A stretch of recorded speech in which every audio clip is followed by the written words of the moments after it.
ଆଜି ରାତିରେ ସେ ନାରୀ ତୁମକୁ ଫୋନ୍ କରିବ, ହାତ ଧରି ଘରକୁ ଡାକିବ, ଯାହା ଚାହିଁବେ ତାହା କରିବ। କେବଳ ତ୍ରିମ୍ ତ୍ରିମ୍ ତ୍ରିମ୍ 3 ଥର ଏହି 3ଟି ଶବ୍ଦକୁ ପଢ଼ି ପରିସ୍ରା କରିଦିଅନ୍ତୁ।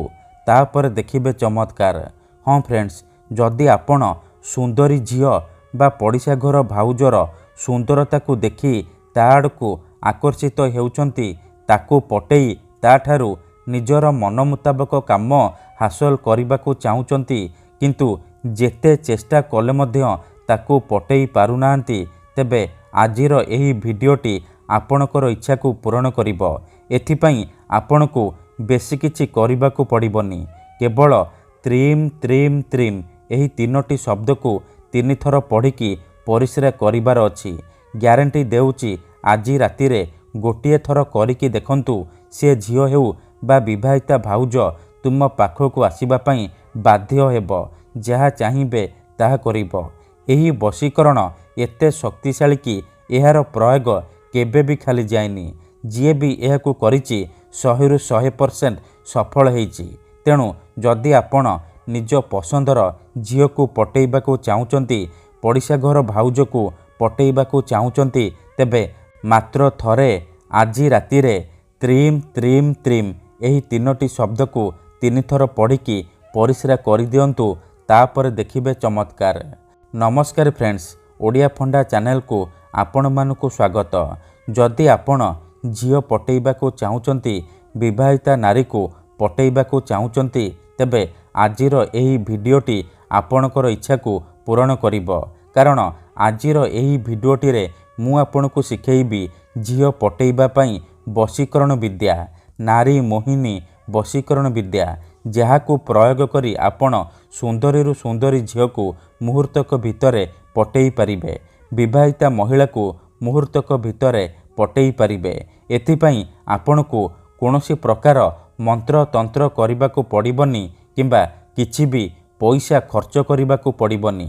ଗ୍ୟାରେଣ୍ଟି ଦେଉଛି ଯେମିତି ଆପଣ ଏହି ବିଧିକୁ କରିଦେବେ, ସେ ଝିଅ ହେଉ ବା ବିବାହିତା ନାରୀ ନିଜେ ଆପଣଙ୍କୁ ଫୋନ୍ କରିକି ଘରକୁ ଡାକିବ, ଯାହା ଚାହିଁବେ ତାହା କରିବ। ଏଥିପାଇଁ ଆପଣଙ୍କୁ କିଛି ବି କରିବାକୁ ପଡ଼ିବନି।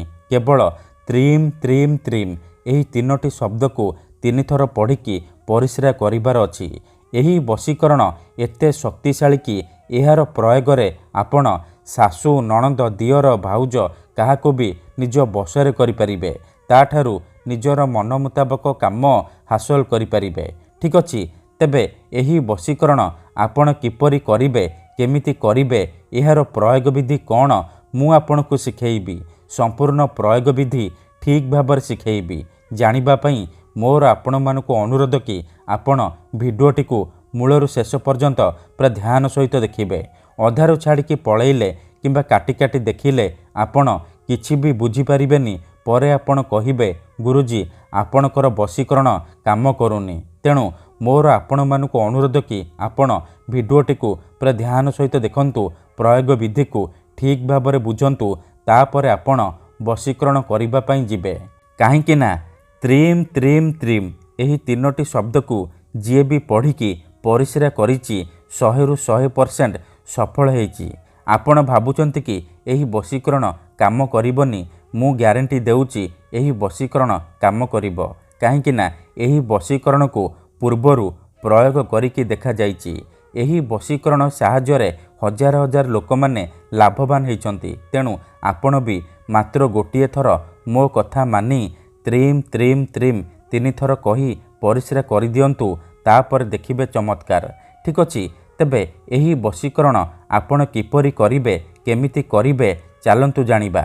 କିନ୍ତୁ ବିଧିଟି ଜାଣିବା ପୂର୍ବରୁ ମୋର ଆପଣମାନଙ୍କୁ ଅନୁରୋଧ କି ଯଦି ଆପଣ ଆମ ଚ୍ୟାନେଲକୁ ନୂଆ ଆସିଛନ୍ତି, ତେବେ ଦୟାକରି ଚ୍ୟାନେଲକୁ ସବସ୍କ୍ରାଇବ୍ କରି ପାଖରେ ଥିବା ବେଲ୍ ଆଇକନ୍କୁ ମଧ୍ୟ ଦବାଇ ଦିଅନ୍ତୁ, ଯାହାଦ୍ୱାରା ଆମେ ଯେଉଁ ବି ଭିଡ଼ିଓ ଅପଲୋଡ଼ କରିବୁ ସର୍ବପ୍ରଥମେ ଆପଣ ଦେଖିପାରିବେ ଆଉ ତାର ଲାଭ ପାଇପାରିବେ। ତେବେ ଚାଲନ୍ତୁ ଜାଣିବା ଏହି ବଶୀକରଣକୁ ଆପଣ କିପରି କରିବେ। ମନେ ରଖନ୍ତୁ, ଏହି ବଶୀକରଣ ବିଧିକୁ ଆପଣ କେବଳ ଶନିବାର ଦିନ କରିବେ। ସୂର୍ଯ୍ୟ ଅସ୍ତ ପରେ ଆପଣ ରାତି ସମୟରେ କରିବେ। ବିଧିଟି କରିବା ପୂର୍ବରୁ ଭଲ ଭାବରେ ହାତ ଗୋଡ଼ ମୁହଁ ଧୋଇକି ଆପଣ ଏହି ବଶୀକରଣକୁ ଆରମ୍ଭ କରିବେ।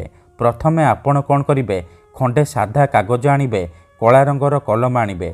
କାଗଜରେ ପ୍ରଥମେ ଆପଣ ସେଇ ଝିଅ ବା ମହିଳାର ନାମ ଲେଖିବେ, ଆଉ ତା ପାଖରେ ନିଜର ନାମ ଲେଖିବେ। ନାମ ଲେଖିସାରିବା ପରେ ତା ତଳେ ଆପଣ ଲେଖିବେ ତ୍ରିମ୍ ତ୍ରିମ୍ ତ୍ରିମ୍। ଏତିକି ଲେଖିସାରିବା ପରେ ସେ କାଗଜକୁ ନେଇକି ଘର ବାହାରେ କୌଣସି ଏକ ସୁନସାନ ଜାଗାକୁ ଯିବେ, ଯେଉଁଠାରେ ଆପଣଙ୍କୁ କେହି ଦେଖିବେନି କିମ୍ବା ପଛରୁ ଡାକିବେନି। ତାପରେ ସେ କାଗଜକୁ ତଳେ ମାଟି ଉପରେ ରଖିବେ, ଆଉ ସେଇ କାଗଜ ଉପରେ ପରିସ୍ରା କରିବେ। ପରିସ୍ରା କରିବା ବେଳେ ଆପଣ ତ୍ରିମ୍ ତ୍ରିମ୍ ତ୍ରିମ୍, ତ୍ରିମ୍ ତ୍ରିମ୍ ତ୍ରିମ୍, ତ୍ରିମ୍ ତ୍ରିମ୍ ତ୍ରିମ୍ ଏହିପରି ଏହି 3ଟି ଶବ୍ଦକୁ 3 ଥର ପଢ଼ିଦେବେ। ତାପରେ 5 ଥର ସେଇ ଝିଅ ବା ମହିଳାର ନାମ କହିବେ, ଆଉ 5 ଥର ନିଜର ନାମ କହିବେ। ଏତିକି କହିସାରିବା ପରେ ଆପଣ ଚୁପଚାପ ଘରକୁ ଫେରି ଆସିବେ। ପଛକୁ ବୁଲିକି ଚାହିଁବେନି। ଗ୍ୟାରେଣ୍ଟି ଦେଉଛି, ଏତିକି କରିକି ଦେଖନ୍ତୁ, ଯେଉଁ ଝିଅ ବା ନାରୀ ପାଇଁ ଆପଣ ଏହି ବଶୀକରଣ କରିଥିବେ, ସିଏ 2ରୁ 3 ଘଣ୍ଟା ଭିତରେ ଆପଣଙ୍କ ଆଡ଼କୁ ଆକର୍ଷିତ ହେବାକୁ ଲାଗିବ। ଧନ୍ୟବାଦ।